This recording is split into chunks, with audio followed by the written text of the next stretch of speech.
Columbia Broadcasting System and its affiliated stations present Orson Welles and the Mercury Theater on the air in The War of the Worlds by H.G. Wells.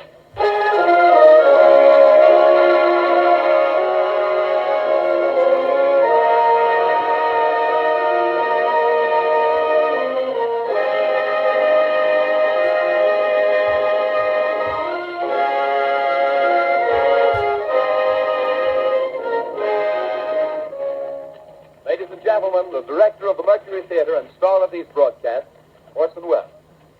We know now that in the early years of the 20th century, this world was being watched closely by intelligences greater than man's, yet as mortal as his own.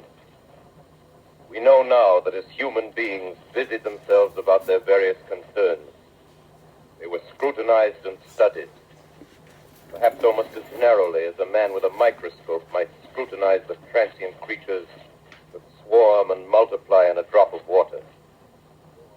With infinite complacence, people went to and fro over the earth about their little affairs, serene in the assurance of their dominion over this small, spinning fragment of solar driftwood, which by chance or design, man has inherited out of the dark mystery of time and space.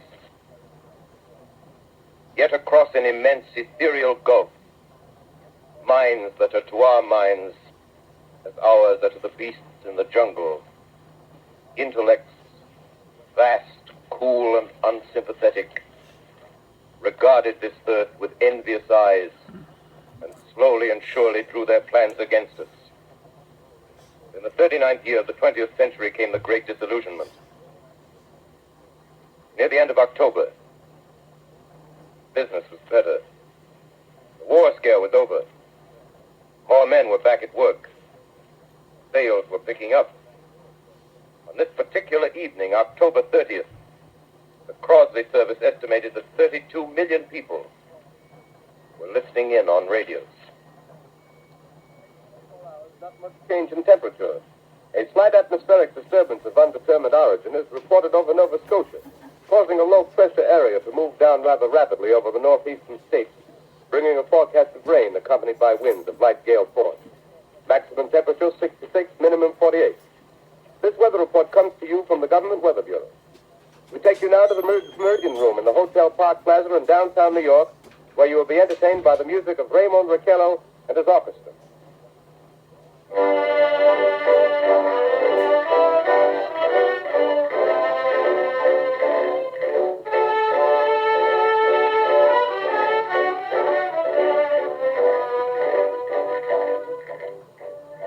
Good evening, ladies and gentlemen. From the Meridian Room in the Park Plaza Hotel in New York City, we bring you the music of Raymond Raquello and his orchestra. With a touch of the Spanish, Raymond Raquello leads off with La Capacita.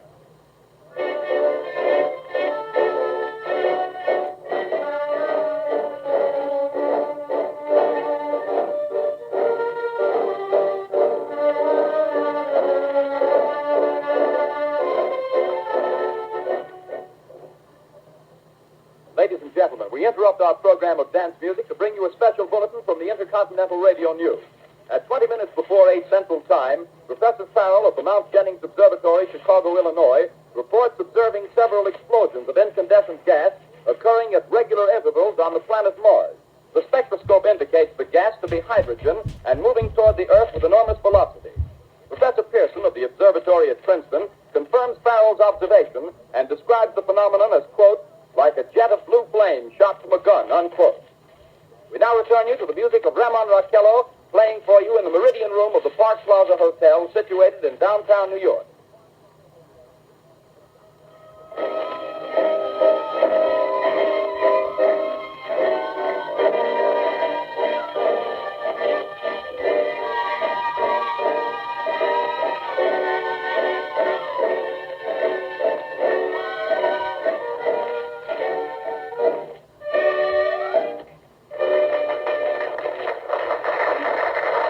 Now, a tune that never loses favor. The ever-popular Stardust. Raymond Raquello and his orchestra.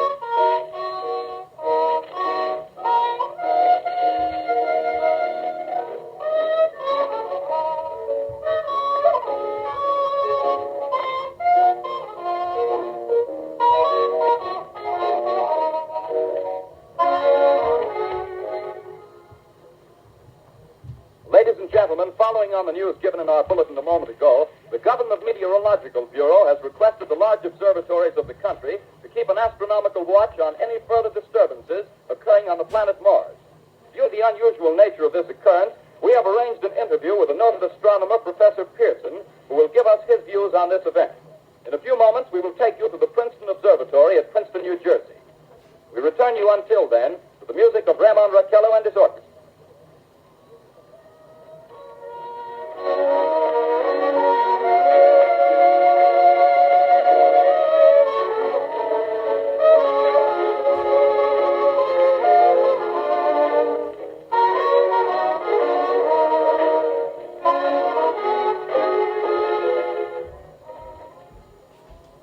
We are ready now to take you to the Princeton Observatory at Princeton, where Carl Phillips, our commentator, will interview Professor Richard Pearson, famous astronomer. We take you now to Princeton, New Jersey. Good evening, ladies and gentlemen. This is Carl Phillips speaking to you from the observatory at Princeton. I'm standing in a large semicircular room, pitch black except for an oblong split in the ceiling. Through this opening, I can see a sprinkling of stars that cast a kind of frosty glow over the intricate mechanism of the huge telescope. The ticking sound you hear is the vibration of the clockwork. Professor Pearson stands directly above me on a small platform, peering through the giant lens. I'll ask you to be patient, ladies and gentlemen, during any delay that may arise during our interview. Besides the ceaseless watch of the heavens, Professor Pearson may be interrupted by telephone or other communication. During this period, he is in constant touch with the astronomical centers of the world. Professor, may I begin our questions?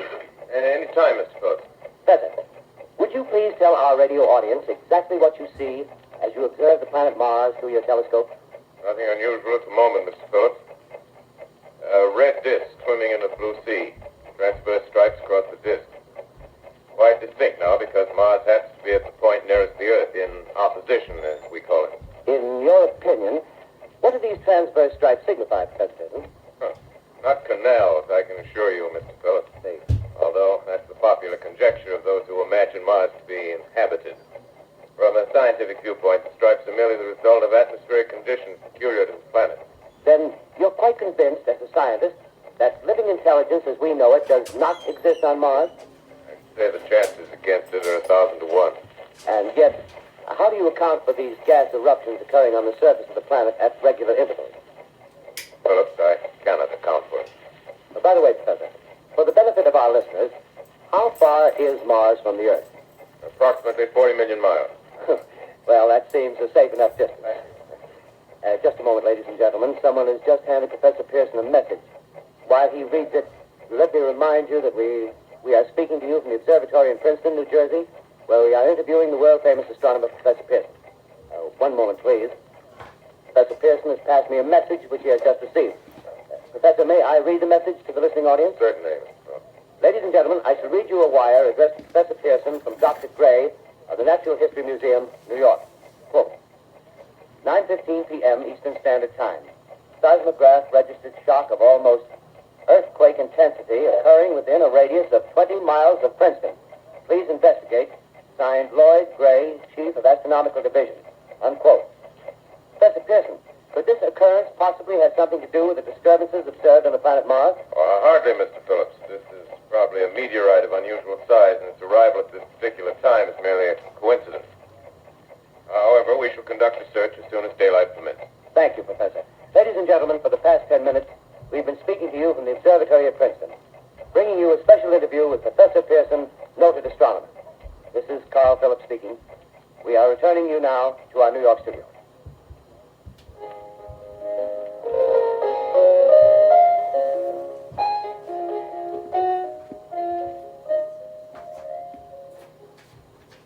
Ladies and gentlemen, here is the latest bulletin from the Intercontinental Radio News. Toronto, Canada. Professor Morse of Macmillan University reports observing a total of 3 explosions on the planet Mars between the hours of 7:45 p.m. and 9:20 p.m. Eastern Standard Time. This confirms earlier reports received from American observatories. Now, nearer home, comes a special bulletin from Trenton, New Jersey. It is reported that at 8:50 p.m., a huge flaming object, believed to be a meteorite, fell on a farm in the neighborhood of Grover's Mill, New Jersey, 22 miles from Trenton. The flash in the sky was visible within a radius of several hundred miles, and the noise of the impact was heard as far north as Elizabeth.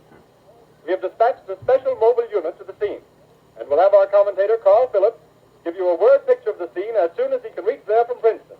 In the meantime, we take you to the Hotel Martinet in Brooklyn, where Bobby Millett and his orchestra are offering a program of dance music.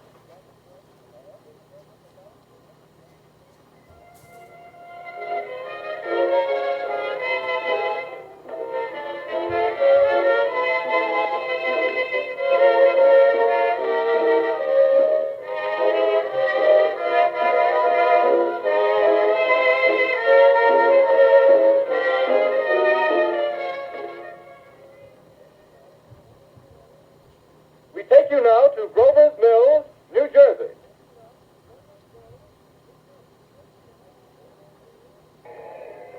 Ladies and gentlemen, this is Carl Phillips again, out at the Wilmot Farm, Grover's Mill, New Jersey.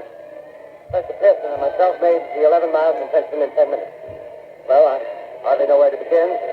Paint for you a word picture of a strange scene before my eyes, like something out of a modern Arabian Night. Well, I just got here. I haven't had a chance to look around yet. I guess that's it. Yes, I guess that's the thing directly in front of me. Half buried in a vast pit. Must have struck with terrific force. The ground is covered with splinters of a tree. It must have struck on its way down. But I can see the object itself doesn't look very much like a meteor. At least not the meteors I've seen. It looks more like a huge cylinder. Has a diameter of, what would you say, Professor Pearson? What's that? What would you say, what's the diameter of this? About 30 yards. About 30 yards. The metal on the sheath is, well, I've never seen anything like it. The color is sort of yellowish white. It's curious. Spectators now are pressing close to the object in spite of the efforts of the police to keep them back. Getting in front of my line of vision. Would you mind standing one side, please? While the police are pushing the crowd back. Here's Mr. Wilmot, owner of the farm here. He may have some interesting facts to add. Mr. Wilmot, would you please tell the radio audience as much as you remember of this rather unusual visitor that dropped in your backyard? Step closer, please. Ladies and gentlemen, this is Mr. Wilmot. Well, I was listening to the radio. Closer and louder, please. Pardon me? Louder, please, closer. Yes. I was listening to the radio and kind of drowsing. That professor fellow was talking about Mars, so I was half dozing and half... Yes, Mr. Wilmot, and then what happened? Well, as I was saying, I was listening to the radio, kind of halfway. Yes, Mr. Wilmot, and then you saw something. Well, not first off. I heard something. And what did you hear? A hissing sound like this. Kind of like a 4th of July rocket. Yes, then what? I turned my head out the window and would have sworn I was asleep and dreaming. Yes? I seen a kind of greenish streak and then zingo. Something smacked the ground, knocked me clear out of my chair. Well, were you frightened, Mr. Wilmot? Well, I ain't quite sure. I reckon I was kind of riled. Well, thank you, Mr. Wilmot. Thank you very much. Yeah, you want me to No, tell that's someone quite all right. That's plenty. Ladies and gentlemen, you've just heard Mr. Wilmot, owner of the farm where this thing has fallen.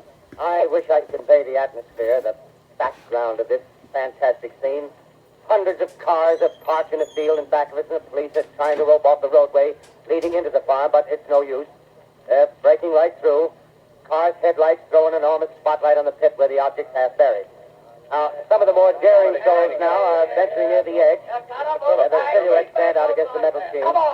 One man wants to touch the thing. He's having an argument with the policeman. Now, the policeman wins. Now, ladies and gentlemen, there's something I haven't mentioned in all this excitement, but it's becoming more distinct. Perhaps you've caught it already on your radio. Listen, please. Do you hear it? It's a curious humming sound that seems to come from inside the object. I'll move the microphone nearer. Here. Now, we're not more than 25 feet away. Can you hear it now? Professor Pearson. Yes, Mr. Grover. Can you tell us the meaning of that scraping noise inside the thing? Possibly the unequal cooling of its surface. I say, do you still think it's a meteor, Professor? What to think? The metal casing is definitely extraterrestrial. Not found on this Earth. Friction with the Earth's atmosphere usually tears holes in a meteorite. This thing is smooth, and you can see its cylindrical Just a minute. shape. Something's happening. Ladies and gentlemen, this is terrific. This end of the thing is beginning to flake off. The top is beginning to rotate like a screw, and this thing must be hollow. Move it! Keep back there! Keep back there! Keep those men back! Keep back there! Keep those idiots back!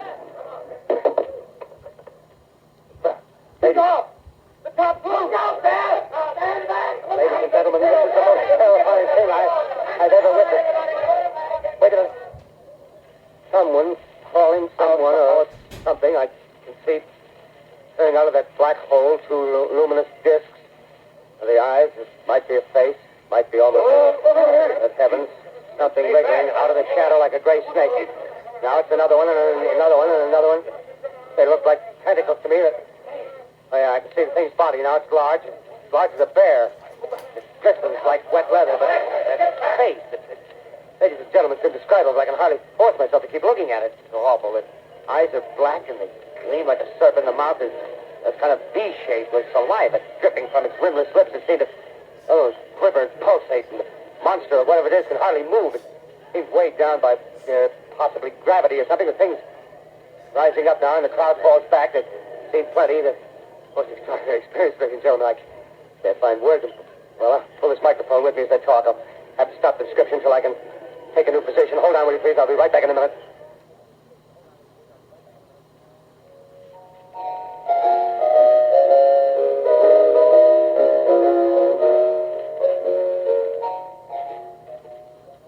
We are bringing you an eyewitness account of what's happening on the Wilmuth Farm, Grover's Mill, New Jersey.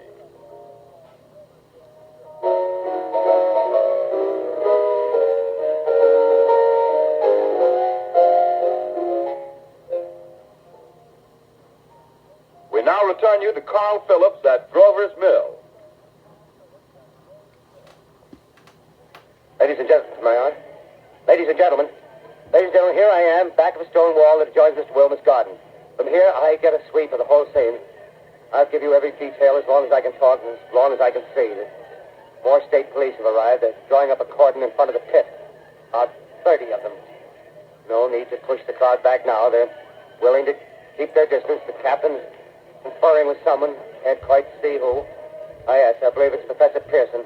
Yes, it is. Now they've parted, and the professor moves around one side, studying the object while the captain and two policemen advance with something in their hands. I can see it now. It's a white handkerchief tied to a pole. Flag of truce. Those creatures know what that means, what anything means. Wait a minute, something's happening. A humped shape is rising out of the pit. I can make out a small beam of light against a mirror. What's that? There's a jet of flame springing from the mirror, and it leaps right at the advancing men. It strikes them head on. Oh, Lord, they're turning into flames. Now the whole field's caught up by the woods, the barns, the gas tanks of the automobiles spreading everywhere. Coming this way now, about 20 yards to my right.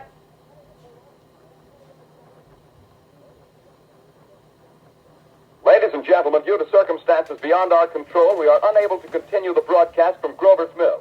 Evidently, there's some difficulty with our field transmission. However, we will return to that point at the earliest opportunity. In the meantime, we have a late bulletin from San Diego, California.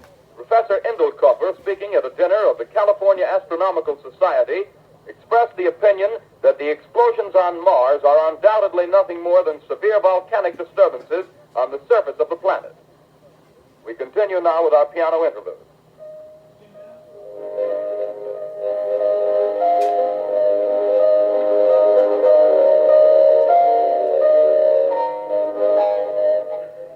Ladies and gentlemen, I've just been handed a message that came in from Grover's Mill by telephone. Just one moment, please. At least 40 people, including 6 state troopers, lie dead in a field east of the village of Grover's Mill. Their bodies burned and distorted beyond all possible recognition. The next voice you hear will be that of Brigadier General Montgomery Smith, commander of the state militia at Trenton, New Jersey. I have been requested by the governor of New Jersey to place the counties of Mercer and Middlesex as far west as Princeton and east to Jamesburg under martial law. No one will be permitted to enter this area except by special pass issued by state or military authorities. 4 companies of state militia are proceeding from Trenton to Grover's Mill and will aid in the evacuation of homes within the range of military operations. Thank you. You have just been listening to General Montgomery Smith, commanding the state militia at Trenton. In the meantime, further details of the catastrophe at Grover's Mill are coming in. The strange creatures, after unleashing their deadly assault, crawled back in their pit and made no attempt to prevent the efforts of the firemen to recover the bodies and extinguish the fire. The combined fire departments of Mercer County are fighting the flames which menace the entire countryside. We have been unable to establish any contact with our mobile unit at Grover's Mill. but we hope to be able to return you there at the earliest possible moment. In the meantime, we take you to... Just one moment, please. Ladies and gentlemen, I have just been informed that we have finally established communication with an eyewitness of the tragedy. Professor Pearson has been located at a farmhouse near Grover's Mill, where he has established an emergency observation post. As a scientist, he will give you his explanation of the calamity. The next voice you hear will be that of Professor Pearson, brought to you by direct wire. Professor Pearson. Of the creatures in the rocket cylinder at Grover's Mill, I can give you no authoritative information, either as to their nature, their origin, or their purposes here on Earth. Of their destructive instrument, I might venture some conjectural explanation. For want of a better term, I shall refer to the mysterious weapon as a heat ray. It's all too evident that these creatures have scientific knowledge far in advance of our own. It's my guess that in some way they are able to generate an intense heat in a chamber of practically absolute non-conductivity. This intense heat they project in a parallel beam against any object they choose by means of a polished parabolic mirror of unknown composition, much as the mirror of a lighthouse projects a beam of light. That is my conjecture of the origin of the heat ray. Thank you, Professor Pearson. Ladies and gentlemen, here is a bulletin from Trenton. It is a brief statement informing us that the charred body of Carl Phillips has been identified in a Trenton hospital. Now here's another bulletin from Washington, D.C. The Office of the Director of the National Red Cross reports 10 units of Red Cross emergency workers have been assigned to the headquarters of the state militia, stationed outside of Grover's Mill, New Jersey. Here's a bulletin from State Police, Princeton Junction. The fires at Grover's Mill and vicinity are now under control. Scouts report all quiet in the pit, and there is no sign of life appearing from the mouth of the cylinder. Now, ladies and gentlemen, we have a special statement from Mr. Harry McDonald, Vice President in charge of operations. We have received a request from the State Militia of Trenton to place at their disposal our entire broadcasting facilities. In view of the gravity of the situation, and believing that radio has a responsibility to serve in the public interest at all times, we are turning over our facilities to the State Militia at Trenton. We take you now to the field headquarters of the state militia near Grover's Mill, New Jersey. This is Captain Lansing of the Signal Corps, attached to the state militia, now engaged in military operations in the vicinity of Grover's Mill. Situation arising from the reported presence of certain individuals of unidentified nature is now under complete control. The cylindrical object, which lies in a pit directly below our position, surrounded on all sides by 8 battalions of infantry, without heavy field pieces, but adequately armed with rifles and machine guns. All cause for alarm, if such cause ever existed, is now entirely unjustified. Things, whatever they are, do not even venture to poke their heads above the pit. I can see their hiding place plainly in the glare of the searchlights here. With all their reported resources, these creatures can scarcely stand up against heavy machine gun fire. Anyway, it's an interesting outing for the troops. I can make out their khaki uniforms crossing back and forth in front of the lights. Looks almost like a real war. There appears to be some slight smoke in the woods bordering the Millstone River, probably fire started by campers. Well, we ought to see some action soon. One of the companies is deploying on the left flank. A quick thrust and it'll all be over. Now, wait a minute, I see something on top of the cylinder. No, it's nothing but a shadow. Now the troops are on the edge of the Wilmot Farm. 7,000 armed men closing in on an old metal tube. A tub, rather. Well, wait, that wasn't a shadow. It's something moving. Solid metal, kind of a shield-like affair rising up out of the cylinder. Going higher and higher. What? It's standing on legs. Actually rearing up on a sort of metal framework. Now it's reaching above the trees and the searchlights are on it. Hold on.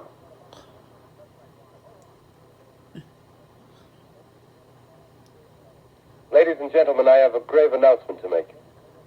Incredible as it may seem, both the observations of science and the evidence of our eyes lead to the inescapable assumption that those strange beings who landed in the Jersey farmlands tonight are the vanguard of an invading army from the planet Mars. The battle which took place tonight at Grover Mills has ended in one of the most startling defeats ever suffered by an army in modern times. 7,000 men armed with rifles and machine guns pitted against the single fighting machine of the invaders from Mars. 120 known survivors. The rest strewn over the battle area from Grover's Mill to Plainsboro, crushed and trampled to death under the metal feet of the monster, or burned to cinders by its heat ray. The monster is now in control of the middle section of New Jersey and has effectively cut the state through its center. Communication lines are down from Pennsylvania to the Atlantic Ocean. Railroad tracks are torn and service from New York to Philadelphia discontinued, except routing some of the trains through Allerton and Phoenixville. Highways to the north, south, and west are clogged with frantic human traffic.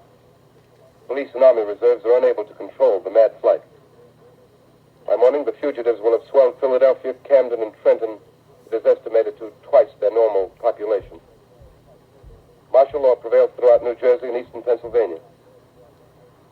At this time, we take you to Washington for a special broadcast on the national emergency. The Secretary of the Interior. Citizens of the nation, I shall not try to conceal the gravity of the situation that confronts the country, nor the concern of your government in protecting the lives and property of its people. However, I wish to impress upon you, private citizens and public officials, all of you, the urgent need of calm and resourceful action. Fortunately, this formidable enemy is still confined to a comparatively small area, and we may place our faith in the military forces to keep them there. In the meantime, placing our faith in God, we must continue the performance of our duties, each and every one of us, so that we may confront this destructive adversary with a nation united, courageous, and consecrated to the preservation of human supremacy on this earth. I thank you. You have just heard the Secretary of the Interior speaking from Washington. Bulletins too numerous to read are piling up in the studio here. We're informed that the central portion of New Jersey is blacked out from radio communication due to the effect of the heat ray upon power lines and electrical equipment. Here's a special bulletin, New York. Cables have been received from English, French, and German scientific bodies offering assistance. Astronomers report continued gas outbursts at regular intervals on the planet Mars. The majority voiced the opinion that the enemy will be reinforced by additional rocket machines. There have been several attempts made to locate Professor Pearson of Princeton, who has observed Martians at close range. It is feared he was lost in the recent battle. Langham Field, Virginia. Scouting planes report 3 Martian machines visible above treetops, moving north toward Somerville with population fleeing ahead of them. The heat ray is not in use, although advancing at express train speed. Invaders pick their way carefully. They seem to be making a conscious effort to avoid destruction of cities and countryside. However, they stop to uproot power lines, bridges, and railroad tracks.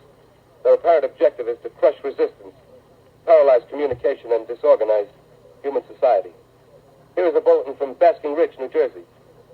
Coon hunters have stumbled on a second cylinder similar to the first, embedded in the great swamp 20 miles south of Morristown. Army field pieces are proceeding from Newark to blow up the second invading unit before the cylinder can be opened and the fighting machine rigged. They're taking up a position in the foothills of Watchung Mountains. Another bulletin from Langham Field, Virginia. Scouting planes report enemy machines, now 3 in number, increasing speed northward, kicking over houses and trees in their evident haste to form a conjunction with their allies south of Morristown. Machines also sighted by telephone operator east of Middlesex within 10 miles of Plainfield. Here's a bulletin from Winston-Field, Long Island. A fleet of Army bombers carrying heavy explosives flying north in pursuit of enemy. Scouting planes act as guides. They keep the speeding enemy in sight. Just a moment, please, ladies and gentlemen. We've run special wires to the artillery line and adjacent villages to give you direct reports in the zone of the advancing enemy. First, we take you to the battery of the 22nd Field Artillery, located in the Watchung Mountains. Range 32 meters. 32 meters. Section 39 degrees. 39 degrees. Fire. 140 yards to the right, sir. Ship range 31 meters. 31 meters. Section 37 degrees. 37 degrees. Fire.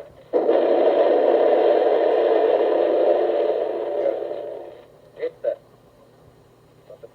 one of them. Stop. The others are trying to repair it. Quick, get the range. Shift 30 meters. 30 meters. Projection 27 degrees. 27 degrees. Fire.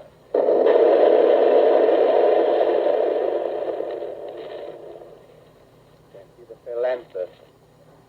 Letting off a smoke. What is it? Black smoke, sir. Moving this way. Lying close to the ground. Moving fast. Put on gas masks. Ready to fire.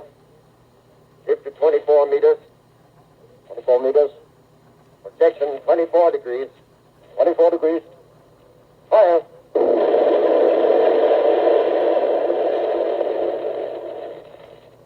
Sir, can't see, sir.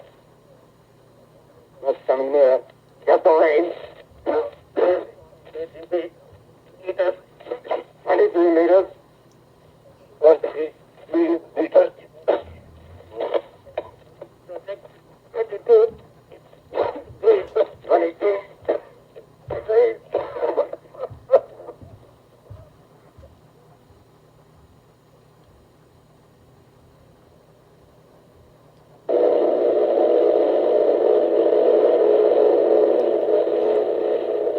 Army bombing plane V-843 off Bayonne, New Jersey. Lieutenant Boat, commanding 8 bombers, reporting to Commander Fairfax, Langham Field. This is Boat reporting to Commander Fairfax, Langham Field. Enemy tripod machines now in sight. Reinforced by 3 machines from the Morristown cylinder. 6 altogether. 1 machine partially crippled. Believed hit by shell from Army gun in Watchung Mountains. Guns now appear silent. A heavy black fog hanging close to the earth of extreme density, nature unknown. No sign of heat ray. Enemy now turns east, crossing Passaic River into the Jersey marshes. Another straddles the Pulaski Skyway. Evident objective is New York City. They're pushing down a high-tension power station. Machines are close together now, and we're ready to attack. Planes circling, ready to strike.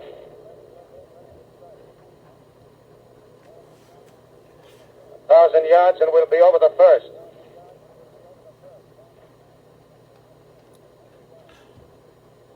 Yards.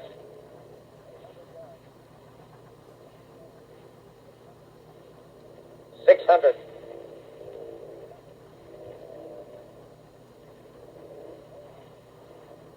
400. 200. There they go. The giant arm raised. Green flash. They're spraying us with flame. 2,000 feet. Engines are giving out. No chance to release bombs. Only one thing left. Drop on them, plane and all. We're diving on the first one. Now the engine's gone. 8.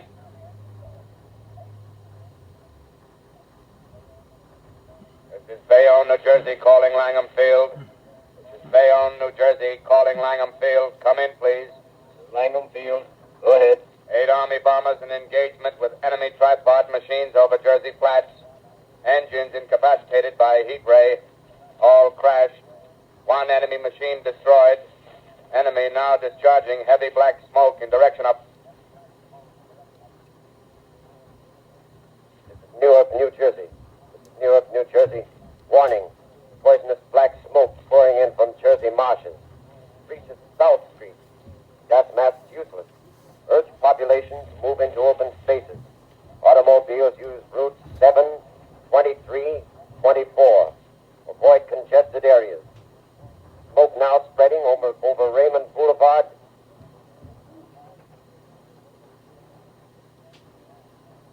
L calling CQ, 2X2L calling CQ, 2X2L calling 8X3R. Come in, please. This is 8X3R coming back at 2X2L. Eyes reception. Eyes reception. K, please. Where are you, 8X3R? What's the matter? Where are you?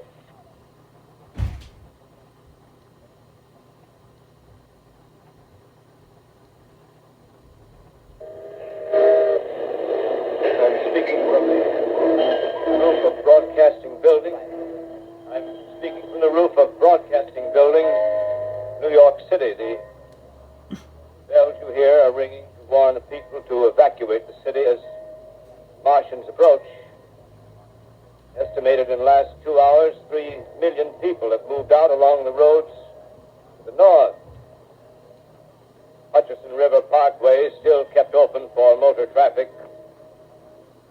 Boyd bridges to Long Island hopelessly jammed. All communication with Jersey Shore closed 10 minutes ago. No more defenses.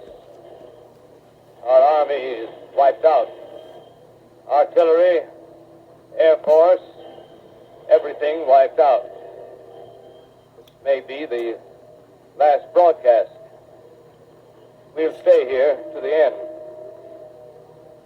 People are holding service here below us in the cathedral. Now I look down the harbor, all manner of boats, overloaded with fleeing population, pulling out from docks. Streets are all jammed. Noise in crowds like New Year's Eve in city. Wait a minute. The enemy is now in sight above the Palisades. Five great machines. First one is crossing the river. I can see it from here, wading the Hudson like a man wading through a brook. A bulletin is handed me. Martian cylinders are falling all over the country. One outside of Buffalo, one in Chicago, St. Louis. Seem to be timed and spaced. Now the first machine reaches the shore. He stands watching, looking over the city. Steel cowlish head is even with the skyscrapers. He waits for the others. They rise like a line of new towers on the city's west side. Now they're lifting their metal hands. This is the end now.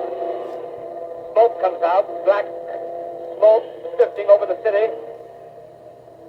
People in the streets see it now. They're running toward the East River, thousands of them, dropping in like rats. Now the smoke's spreading faster. It's reached Times Square. People are trying to run away from it, but it's no use. They're falling like flies. Now the smoke's crossing 6th Avenue. 5th Avenue. 100 yards away. It's 50 feet.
On the air.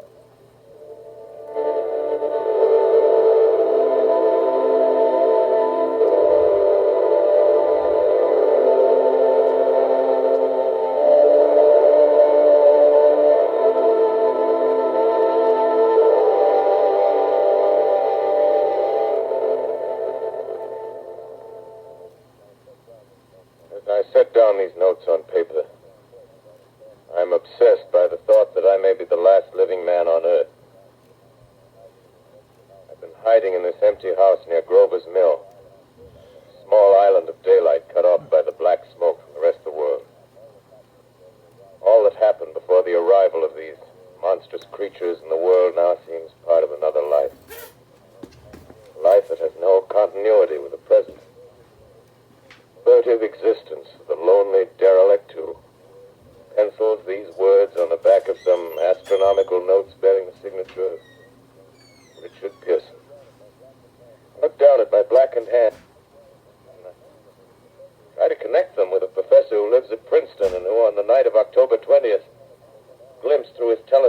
orange splash of light on a distant planet.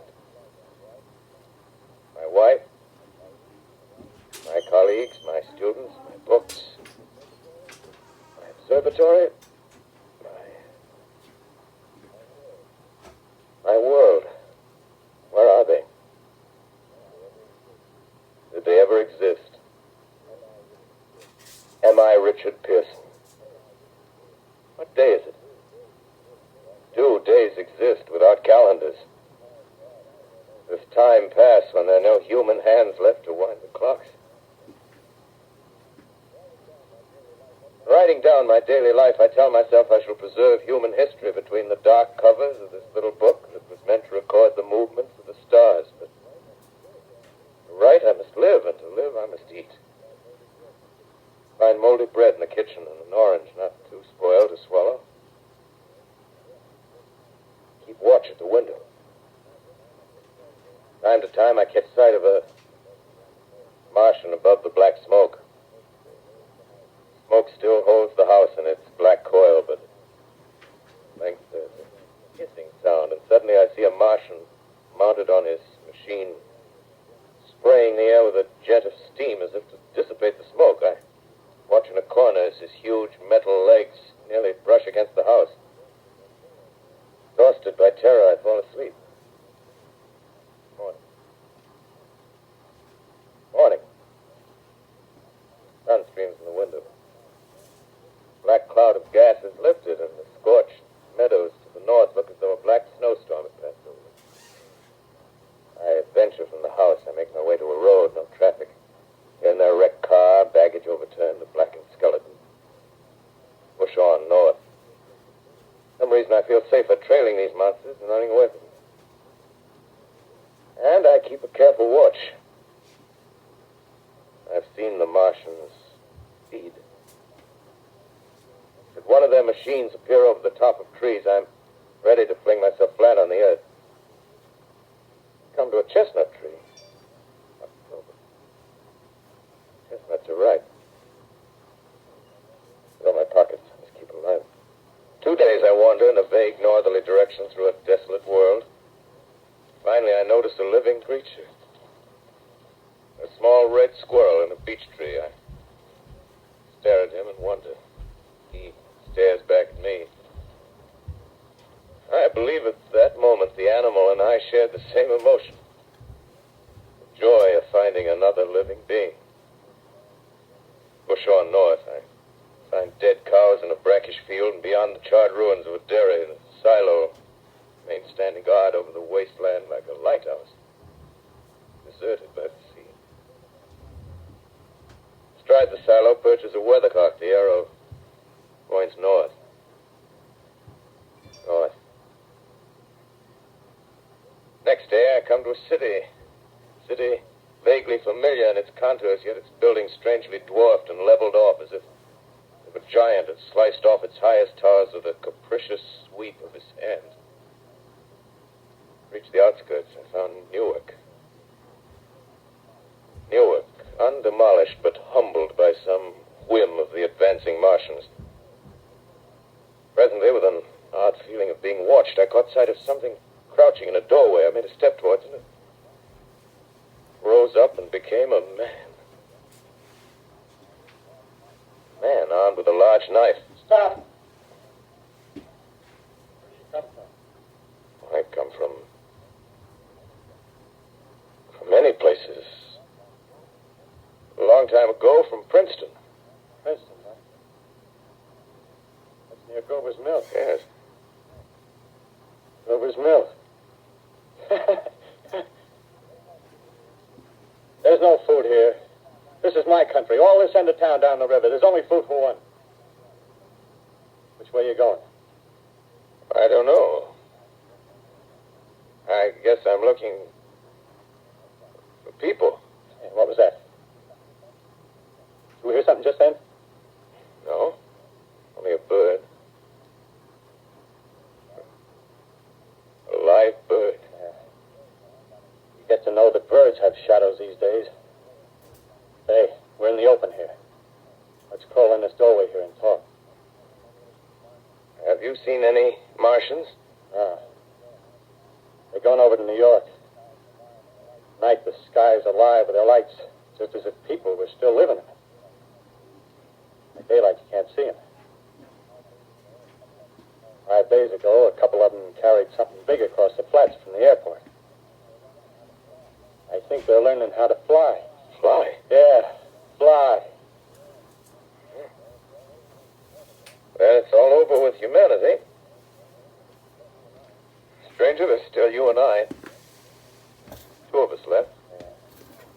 They got themselves in solid. They wrecked the greatest country in the world. Those green stars, they're probably falling somewhere every night. They've only lost one machine.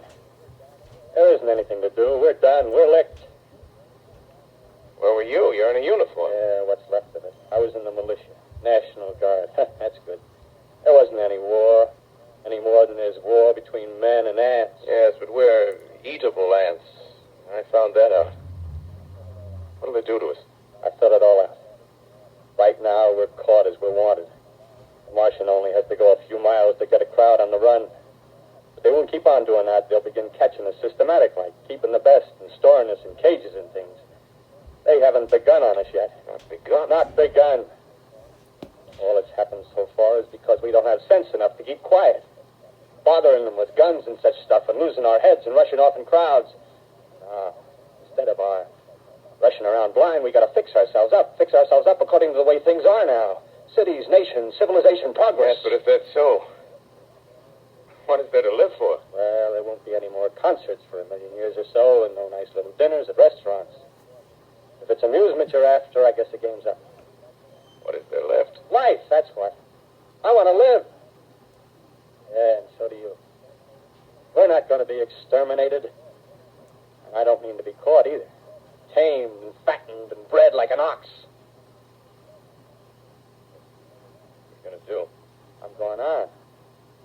Right under their feet. I got a plan.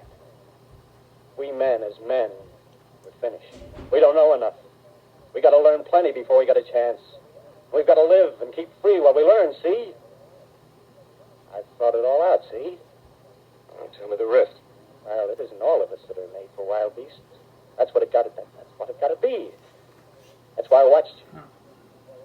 Watched you. All those little office workers that used to live in these houses. They be no good. They haven't any stuff in them. They used to run off to work. I've seen hundreds of them running to catch their commuter's train in the morning. Afraid they'd get canned if they didn't. Running back at night.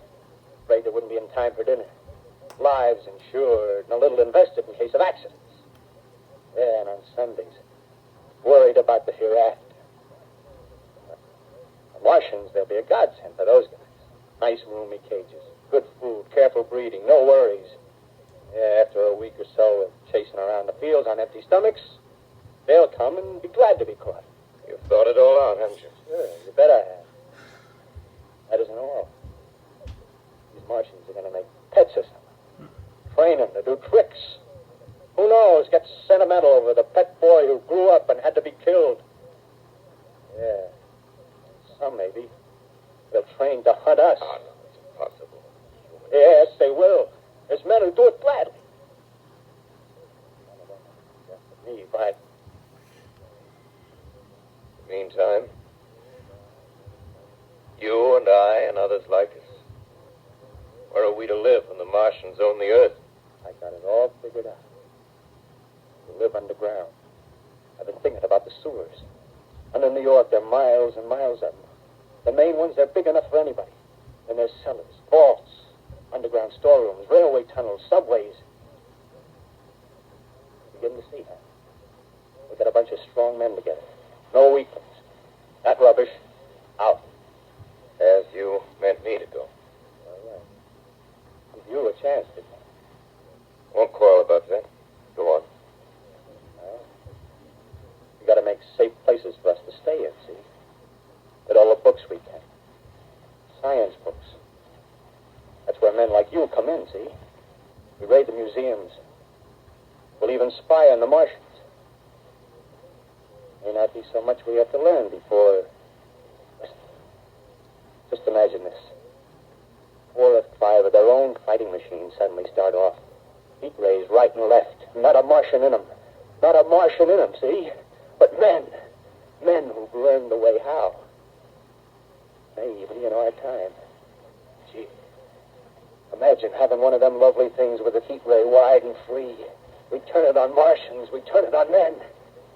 We'd bring everybody down on their knees. That's your plan. You, me, Morris. We'd own the world. I see. Hey, what's the matter? Where are you going? Not to your world. Bye, stranger. Well, after parting with the artilleryman, I came at last to the Holland Tunnel, entered that silent tube, anxious to know the fate of the great city on the other side of the Hudson. Cautiously, I came out of the tunnel and made my way up Canal Street. Reached 14th Street, and there again were black powder and several bodies and an evil, ominous smell from the gratings of the cellars of some of the houses. I wandered up through the 30s and 40s, stood alone on Times Square, caught sight of a lean dog running down 7th Avenue with a piece of dark brown meat in his jaws, a pack of starving mongrels at his heels. Made a wide circle around me as though he feared I might prove a fresh competitor. Walked up Broadway in the direction of that strange powder, past silent shop windows, displaying their mute wares to empty sidewalks. Past the Capitol Theater, silence, dark. Past a shooting gallery where a row of empty guns faced an arrested line of wooden ducks. Near Columbus Circle, I noticed models of 1939 motor cars in the showrooms facing empty streets. Over the top of the General Motors building, I watched a flock of black birds circling in the sky. Hurried on. Suddenly, I caught sight of the hood of a Martian machine, standing somewhere in Central Park, gleaming in the late afternoon sun. Insane idea. I rushed recklessly across Columbus Circle and into the park. I climbed a small hill above the pond at 60th Street, and from there I could see, standing in a silent row along the mall, 19 of those great metal titans, their cowls empty, their steel arms hanging listlessly by their sides. I looked in vain for the monsters that inhabit those machines.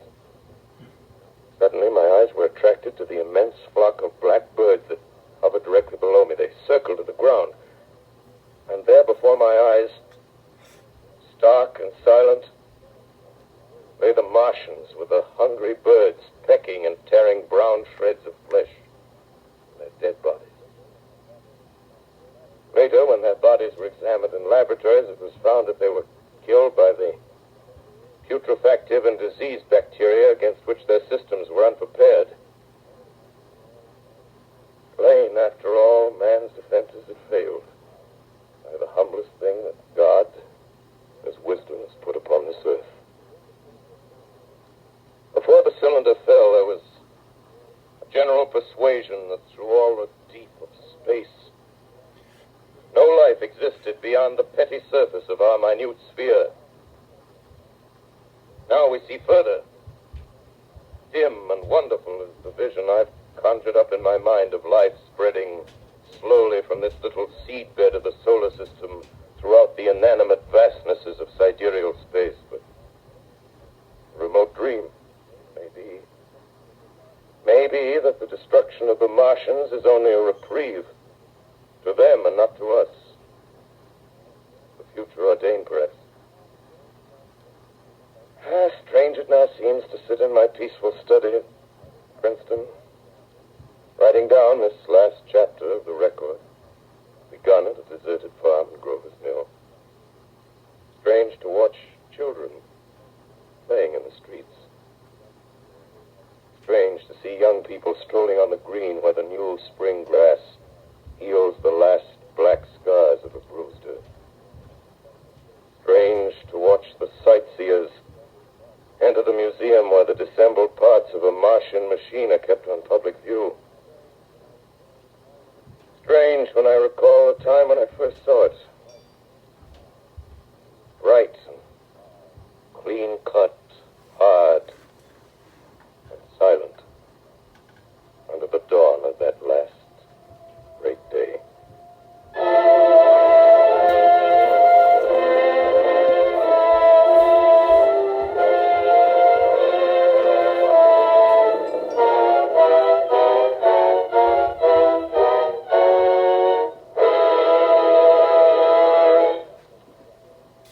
Orson Welles, ladies and gentlemen, out of character, to assure you that the War of the Worlds has no further significance than as the holiday offering it was intended to be.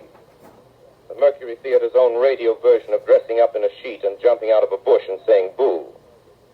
Starting now, we couldn't soap all your windows and steal all your garden gates by tomorrow night, so we did the best next thing. We annihilated the world before your very ears and utterly destroyed the CBS. You will be relieved, I hope, to learn that we didn't mean it, and that both institutions are still open for business. So goodbye, everybody, and remember, please, for the next day or so, the terrible lesson you learned tonight. That grinning, glowing, globular invader of your living room is an inhabitant of the pumpkin patch, and if your doorbell rings and nobody's there, that was no Martian, it's Halloween.